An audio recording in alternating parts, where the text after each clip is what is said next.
Hi mga moms! For today's mini vlog, ang haba ng buhok ko ngayon. Nag-celebrate kami ng anniversary ni Daddy.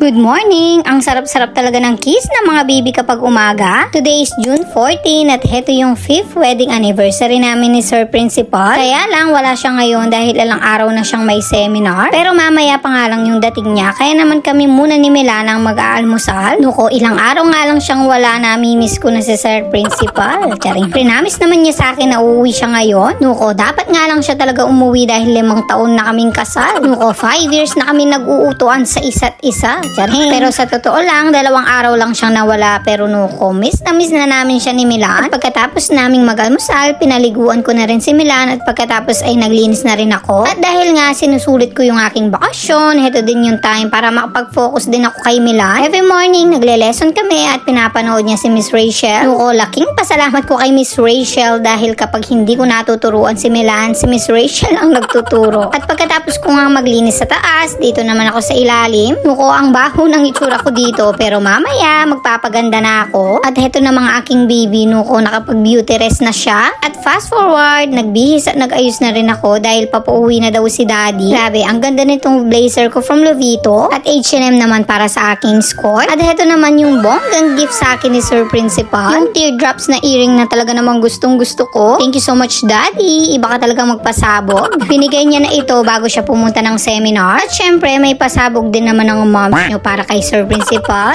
O diba, ano ko, paninang pasabog. Charing. At suot ko naman itong aking favorite bag from H&M. At heto namang pretty sandals from Astrid. Syempre, dapat malago ang moms nyo dahil anniversary nga namin ni Daddy ngayon. At nuko, pagbaba ko nga, meron na naman pasabog si Sir Principal. Ay ne, atin niyang pabulaklak Sir. Ay grabe, ang haba ng buhok ni moms. Napadpad na sa bahay nyo. Charing. At sa mga oras na yan, nagbiyahe na kami. At hindi ko nga alam kung saan ako dadalhin ni Sir ngayon. Pero sa totoo lang, kahit 5 taon na kaming mag-asawa, hindi pa rin nagbabago si Sir Principal. Para pa rin kaming nagdi-date na magjowa. 5 taon na siyang hindi nagmimintis sa pa-flowers at pasabo. O diba, kalago ko, ne? Charing.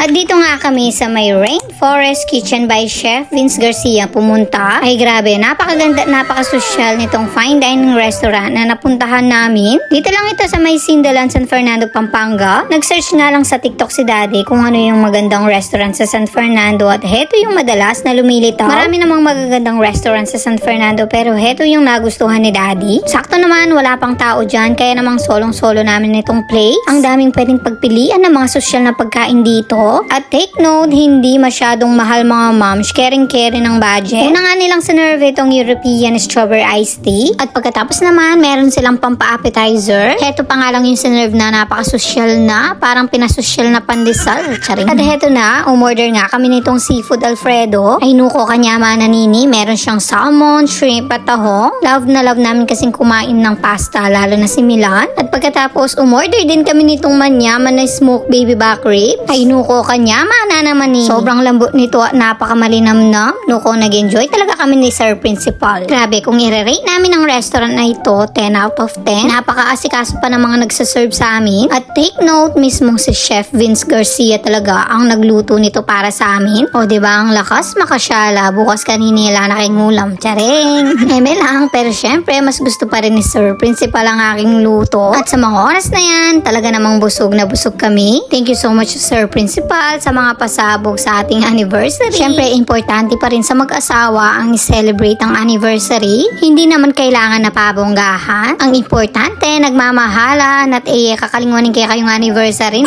Nuko, heto kasing kasama ko nakakalimutan ng date. I love you, Daddy. O siya, hanggang dyan na lang. Thank you so much for watching.